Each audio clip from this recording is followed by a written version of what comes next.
The North Korean military, or DPRK, has a budget of $10 billion. This adds up to 25% of their GDP. The age of conscription is 17 years old. The DPRK has 1,190,000 active duty military personnel. Their size makes them the fifth largest army in the world. They have 600,000 reserves and 5,889,000 paramilitaries. While large, the North's military equipment is older and of much poorer quality than their South Korean adversaries. The DPRK has a strategic rocket force which operates 1,000 ballistic missiles. Their armored force consists of 4,100 tanks and 2,100 armored personnel carriers. The DPRK has approximately 8,500 field artillery pieces and 5,100 multiple rocket launchers.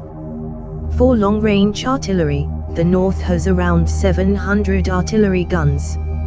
Many are able to strike Seoul, South Korea's capital city with a population of 24 million. For air defense, they have 11,000 air defense guns and 10,000 manpads, along with anti-tank guided missiles. The DPRK has also set up a cyber warfare unit named Bureau 121. The Air Force has 730 combat aircraft, 478 are fighters, and 180 are bombers. North Korea also has the largest special operations force in the world. If the North attacked South Korea, the initial bombardment would be devastating. However, once South Korean and American counter-battery fire begins, the South's casualty rate should fall off drastically. Estimates on South Korean causalities during this initial phase range anywhere from 3,000 to 30,000.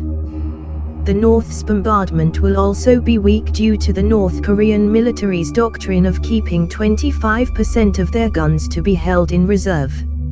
Also, North Korean artillery shells have a dud rate of 25%. Coupled with this, is a horrid logistics and supply system. North Korea is believed to have vast stocks of chemical weapons. They do have nuclear weapons, however, there is no evidence to suggest the DPRK has managed to design a nuclear weapon capable of fitting onto a missile. North Korean military doctrine primarily relies on asymmetric warfare. These tactics help them make up the sizable technology gap.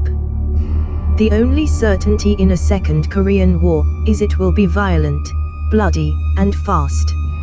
Unlike the First War, I do not believe this one will devolve into virtual trench warfare. Much will depend on the average North Korean soldier's willingness to die for the regime. North Korea can start a war. They just can't survive one.